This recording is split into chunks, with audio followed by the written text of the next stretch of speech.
Sudah berkali-kali, sudah berulang kali, sudah sering sekali Gibran Rakabuming Raka, putra dari mantan Presiden Jokowi, didorong-dorong dan diupayakan supaya bisa bergabung dengan Partai Golkar. Dulu di masa menjelang Pilpres 2024 di bulan Oktober tahun 2023, di masa ketika Golkar masih dipimpin oleh Pak Erlangga Hartarto, digembar-gemborkan Gibran bakal bergabung ke Partai Golkar lewat organisasi pemuda AMPI atau Angkatan Muda Pembaharuan Indonesia. Tapi ternyata usaha-usaha ke arah itu gagal membuahkan hasil. Dan belum lama ini, isu Gibran bakal merapat ke Partai Golkar kembali mencuat. Kali ini lewat MKGR atau Musyawarah Kekeluargaan Gotong Royong. Tapi ternyata, usaha-usaha ke arah itu lagi-lagi gagal membuahkan hasil. Gibran nggak jadi datang ke acara MKGR dan posisinya digantikan oleh Ketua Umum Partai Golkar, Pak Bahlil Lahadalia. Lalu pertanyaan kita sekarang yang bikin kita penasaran, ada masalah apa? Sehingga Gibran selalu digadang-gadang bakal bergabung ke Partai Golkar. Dan mengapa semua usaha itu pada akhirnya nggak pernah terwujud? Apakah sampai sekarang Gibran masih merasa ragu, masih maju mundur buat gabung ke Golkar? Atau bisa jadi juga sampai sekarang masih ada penolakan dari internal Golkar terhadap sosok wakil presiden ini. Nah, gimana kalau menurut kalian? Tulis analisa kalian di kolom. Kan roda nasib politik berubah cepat. Pak Jokowi dan keluarganya yang dulu dieluk-elukan, sekarang sudah nggak sekuat dulu lagi. Roda politiknya sedang berputar ke bawah. Pak Jokowi udah nggak sekuat sewaktu dia bisa mengoyak-ngoyak dan dengan enteng mengambil alih Golkar. Dia udah jauh turun kekuasaannya dibanding ketika dulu. Dia bisa dengan gampang memaksa Ketua Umum Partai Golkar waktu itu, yakni Pak Erlangga Hartarto, mundur dari jabatannya. Pak Jokowi udah terkena pukulan Mahkamah Konstitusi yang bikin anak bungsunya, yakni Kaisang, gagal maju di pilkada. Gibran sudah terhantam oleh isu memalukan soal Fufu Fafa. Lalu Kaisang dan istrinya terkena skandal pesawat jet pribadi dan gaya hidup mewah di Amerika. Sang anak perempuan, Kahiyang dan suaminya disebut-sebut dalam kasus korupsi Blok Medan yang diselidiki oleh KPK. Di Pilkada 2024, walaupun masih bisa memaksakan kemenangan di Jawa Tengah dan Solo, tapi praktis endorsement Pak Jokowi ke puluhan calon kepala daerah lain nggak berpengaruh banyak. Atau bahkan pengaruhnya malah negatif, seperti yang terjadi di pemilihan gubernur Jakarta. Lalu PDI Perjuangan pun sekarang sudah berani memecat Pak Jokowi, Gibran, dan Bobi Nasution dari partai mereka. Upaya-upaya balasan dengan cara memenjarakan Sekjen PDIP Mas Hasto Kristianto lewat tangan KPK ternyata nggak berhasil. Bahkan sekarang giliran KPK yang harus menghadapi sidang pra-peradilan yang diajukan oleh Mas Hasto. Sementara itu skandal pagar laut di Utara Banten, skandal pengkaplingan laut dengan backup pemberian status proyek strategis nasional, sekarang kasus ini sudah mulai juga menyeret-nyeret keterlibatan serta tanggung jawab Pak Jokowi. Lalu kabar yang mulai santer terdengar sekarang ini nih, kabar seru terbaru yang sudah mulai beredar belakangan ini. Kabarnya setelah merombak tentara, setelah merombak jajaran TNI, Pak Prabowo bakal merombak jajaran polisi yang sekarang ini ada di titik nadir. Citra polisi sudah sangat terpuruk. Kabar santer yang beredar, orang kepercayaan Pak Jokowi, yakni Kapolri Listio Sigit, dalam waktu dekat dia bakal diganti. Nah, makanya nih, melihat roda nasib Pak Jokowi dan keluarganya yang sudah menurun, sudah sangat menurun, sekarang menjadi wajar kalau di internal Partai Golkar sendiri, antusiasme buat menarik keluarga Pak Jokowi masuk semakin menurun juga. Para kader, apalagi para petinggi Golkar, pastinya nggak ingin partainya diambil alih sama orang yang perputaran nasib politiknya sedang menurun dan keluarganya dilingkupi banyak skandal yang siap meledak kapan saja. Mereka juga pasti berhitung soal mendekatkan poros Presiden Prabowo ke PDI Perjuangannya Ibu Mega. Para petinggi Oke, kembali lagi dengan saya di channel ini yang dimana kita akan membahas beberapa tanggapan-tanggapan atau komentar para netizen dari video-video kita sebelumnya, teman-teman. Nah, di sini ada yang menyatakan, menurut gue terima aja jika Golkar ingin hancur, tapi kalau Golkar mau maju pecat Bahlil dan adakan pemilihan pemimpin baru Golkar, biar adil dan biar berada dalam jalur kebenaran. Ya, mantap, saya setuju dengan komen Anda, pecah Bahlil dan bila maksa masuk untuk kader lain, harus mundur semua biar bubar Golkar itu. Ya, analisa saya Gibran itu suruh buat partai baru karena seorang durhaka, pasti ditakuti, malah membuat daya rusak yang tinggi karena rakyat sekarang malah mencemooh mereka karena ketidaklayanan jadi wakil presiden.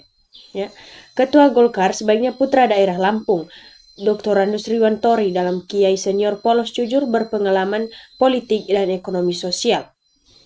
Ya, Partai pengkhianat amanat rakyat, Dropopo hancur, tapi daripada merusak dibubarkan adalah tindakan cerdas dan efisien. Partai manapun yang menampung Gibran bakal terocoeng reputasinya. Ini hanya saran saja, silakan jika mengabaikan sebuah saran. Ya, pengkhianat sudah dicairkan obatnya, perlahan tapi pasti keluarga dinasti akan nyungsep juga. Ya. Jokowi, keluarga dan kroninya banyak dosa, korupsi dunia, tangkap adili, hukum seumur hidup, miskinkan untuk bayar hutangnya yang 8.000 triliun. Ya, masih ada yang bela, katanya pembangunan cepat, hutang tidak jauh dengan presiden sebelumnya, tapi hasilnya nggak ada. Ya, minta tolong tunjukkan buktinya kalau Jokowi korupsi, kalau ternyata dan tidak bisa membuktikan apa yang Anda tuduhkan, apa tanggung jawabmu. Ya, kalau Anda manusia beragama jangan asal menuduh karena tuduh tidak mendasar sama dengan fitnah. Sedangkan fitnah kerjanya Dajjal, ya. Apa kurang jelas si Gibran naik wapres karena merubah undang-undang? Itu nyata bukan fitnah. Yang duduk orang pintar bukan dikit-dikit fitnah, dikit-dikit pasukan sakit hati, ya.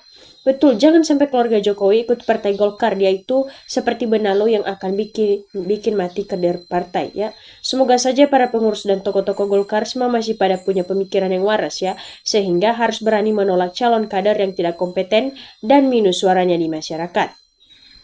Nah, kalau Golkar menerima Gibran, tahun 2029 suara Golkar tidak laku lagi alias tidak masuk parlemen. Lagi pula Gibran tidak layak dijual. Ya. Wapres yang dipaksakan dia takut datang, takut kalau disuruh ke depan untuk pidato.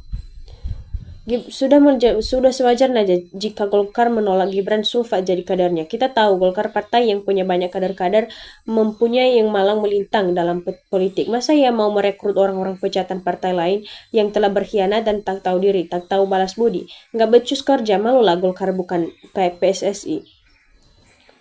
Tapi mereka punya kekuatan merubah hasilnya. Terbukti masa lalu bagaimana Forguzo. Nah, kalau Golkar mau hancur, suaranya akan merosot tajam. Silakan terima Gibran jadi kadernya saja. Kalau Golkar tidak ingin dapat label pengkhianatan, cukup tinggalkan tukang gergaji itu, suruh guru mereka sudah tidak bergizi lagi.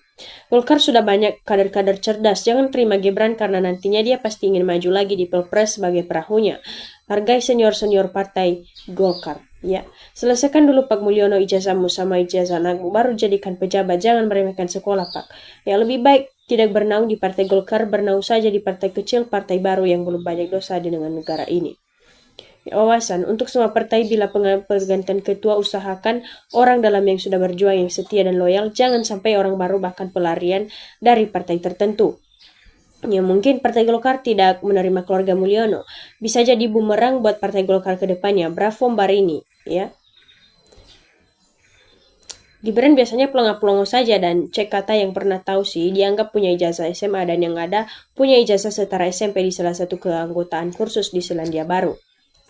Ya, untuk menyebut Indonesia emas di tahun 2050 dibutuhkan pemimpin yang cerdas, bukan pemimpin yang bermasalah. Semoga sudah tidak ada lagi partai besar yang mau menerima Jokowi dan keluarganya sehingga tidak bisa lagi mendapatkan uang untuk menjalankan kelicikannya. Biar tamat sudah kiprahnya memporak-porandakan negeri tercinta kita ini. Dia hanya datang untuk merusak saja. Ya, dan tidak hanya merusak tetapi dia juga mengkorupsikan. Jangan mentang-mentang posisi di atas dan dielus-eluskan rakyat jadi jumawa dan sombong merasa mudah membuat partai, tapi hasilnya cuma 2,28% saja. Ya, ternyata 3 tahun terakhir membuat ulah kepada negara dan bangsa. Itulah akibatnya karena tidak sadar diri dibesarkan tanpa ijazah. Nah, jika Golkar menerima keluarga Mulyono, maka Golkar akan hancur lebur. Rakyat yang cerdas sudah muak terhadap keluarga pengkhianat. Kalau Golkar menerima Fufu Fafa atau Siasam Sulfat atau Si Samsul, bukan tidak mungkin suatu saat dia akan berkhianat kayak di PDI juga. Ya, buah tak jauh jatuh dari pohonnya. Kalau ada partai yang mau menerima keturunan ini ke partainya, maka hati-hati perilaku maling kundang terulang lagi.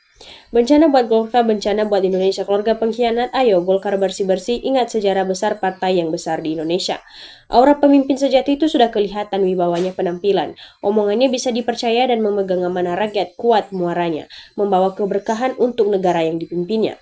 Ya, kalau ada partai menerima bergabung, maka partai akan hancur dan tidak dipercaya lagi. Ya, dari penampilan saja, saya yang tamatan SMP saja, nggak ada simpati sedikitnya sama dia. Percaya atau tidak, keluarga Jokowi tega merampas apa yang dia inginkan dengan cara apapun, meskipun itu menghalalkan segala cara. Ya. Jokowi kalau mendirikan partai baru, Jokowi harus menunjukkan ijazah aslinya. Kalau memakai ijazah, tidak akan bisa. Setuju, Golkar tolak keluarga Jokowi masuk sebagai kader, karena ke depan tidak mungkin bisa membuat gaduh partai lagi. Pada akhirnya semua tabir gelap akan terbuka, karena setiap cacat dalam politik sulit ditolong, sebab Golkar tidak akan mau reputasinya tahun 2029 anjlok. Partai mana saja yang mau nampung Jokowi dan keluarganya siap-siap aja perolehan kursinya anjlok di tahun 2029. Bisa-bisa nggak punya kursi di parlemen. Ya, silakan dipertimbangkan Golkar dengan matang. Saya salut dengan Golkar karena banyak kader yang pintar-pintar dan ilmuwan semua. Ya, wajah para koruptor tidak pernah puas dengan jabatannya dan tidak berhenti untuk mencapai hasratnya. Kapan kira-kira negara ini hukum bisa tajam ke atas? Kalau ada apa yang bisa benar-benar tegak, saya yakin Indonesia akan segera bangkit menuju era kerjayaannya. Orang pengkhianat dimanapun tidak akan diterima setiap partai. Pada takut nanti dikhianati juga. Soalnya di hatinya selalu hianati teman dan saudara. Jokowi ketika ditanya mengapa dukung RK, jawabannya karena rekam jejak. Dan sekarang RK baru dikejar KPKM. Dan sekarang tidak tahu justrunya. Ya. Jangan sampai dimasukin ke dalam rumah, biarkan di luar dengan segala baunya. Apapun beritanya, gue gak percaya kalau Mulyono dan keluarganya belum diadili. Kalau kita seorang pemimpin amanah membubar kebaikan untuk rakyat, insya Allah akan menggantikan kebaikan itu kepadanya dan keluarga. Tapi kalau kita jadi pemimpin menebar keburukan kepada rakyat, ya Tuhan juga memberikan balasan sesuai dengan apa yang kita kasih. Dahulu parang sekarang besi, dahulu sayang Jokowi, sekarang benci karena banyak terlibat kasus korupsi. Ya, itu benar-benar nyata dan bukan hanya cerita. Pengkhianat sampai kapanpun berkhianat, goblok aja orang yang menganggap sepele pengkhianat. Negara dan rakyat saja dikhianati. Ya, saya bukan Golkar, tapi aku akui Golkar kadernya orang-orang pintar, cerdas semua. Jadi sangat tidak pantas jika orang bodoh masuk kader. Semoga di bulan Ramadan yang penuh berkah Pak Prabowo mendapat hidayah agar menjauh dari orang-orang dekatnya Jokowi yang masih ada di dalam kabinet dan disegarkan orang-orang ini mendapat kasus untuk segera diadili. Oke teman-teman, demikian saja video kita kali ini. Semoga kita bisa berjumpa lagi dengan cuplikan kita selanjutnya. Jangan lupa ditonton dan jangan lupa ditinggalkan subscribe-nya. Terima kasih.